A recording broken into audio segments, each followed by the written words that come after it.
to go through a couple of case studies. So this might help you put 2 and 2 together and make sense of what I've been talking about. So for example, hypothetical Ellie has completed a Cert 4 in education support in 2018. She has been working at her current school for 4 years. She would like to become a primary school teacher and has applied to Charles Sturt to study the Collaborative Teachers Aide pathway. And she's going to be on a pathway to primary teaching. Ellie has not completed any prior university studies and finished Year 12 with an ATAR of 47. So Ellie will first need to enrol in the Bachelor of Educational Studies. She will receive 8 subjects or 1 year of credit upon entry for her Cert 4 in education support. She'll then have 24 subjects left to study, 16 in her Bachelor of Educational Studies and 8 in her Master of Teaching, which she can choose to study part-time or full-time. Ellie chooses English as her primary key learning area specialisation and completes her Bachelor of Educational Studies with lots of passes and credit grades and graduates with a GPA of 4.8, which is great. Ellie is then able to study the Master of Teaching and has 8 subjects to complete in that degree.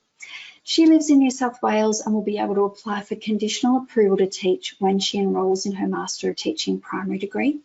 And she'll continue to study while she works with conditional approval and then completes her final placement in the school she currently works. So she needs to apply for that. To do your final placement in the school where you currently work, you apply for something called a Waiver B through NESA, our accrediting organisation.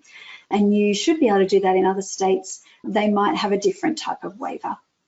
And you can see then Ellie gets offered a full-time contract at the end of her degree, which she is really happy about. So here's another case study. Josie has completed a Certificate 3 in Education Support recently in 2022 and has been working at her current school for 1 year.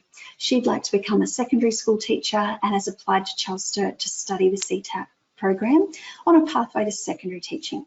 Josie completed Year 12 with an ATAR of 60 and has completed 4 subjects at another university before applying to Charles Sturt. So Josie will first need to enrol in the Bachelor of Educational Studies. And when you enrol in that, you put down whether you want to study primary or secondary. So that helps our admissions team figure out exactly what pathway and which course admin people we send you to get your credit application done.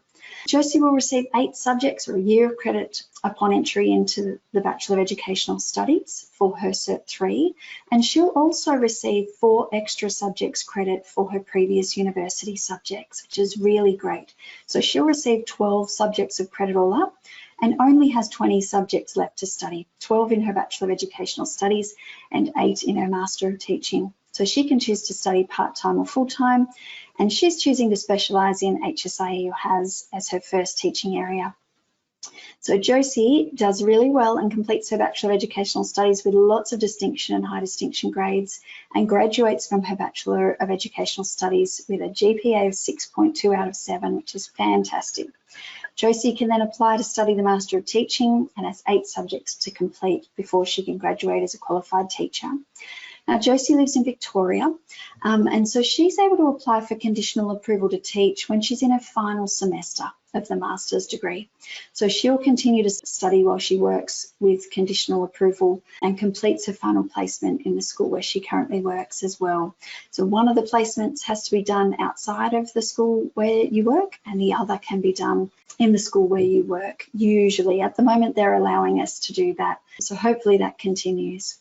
So here's another case study. Greg has been working at his current school as a teaching assistant for 10 years. He's completed no vocational or university study, but absolutely loves working with children, and he'd like to become a primary school teacher. So he's applied to study the CTAP pathway to primary teaching. Greg completed Year 12 with an ATAR of 55, and he's going to first enrol in the Bachelor of Educational Studies.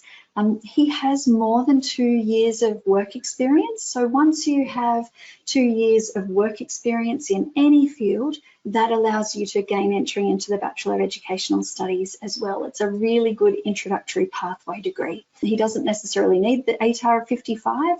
Because he's been working so long, he can get into that Bachelor of Educational Studies anyway. He won't receive any credit upon entry, but he will be able to apply for the 10-day reduction of placement days when he gets to his first primary placement.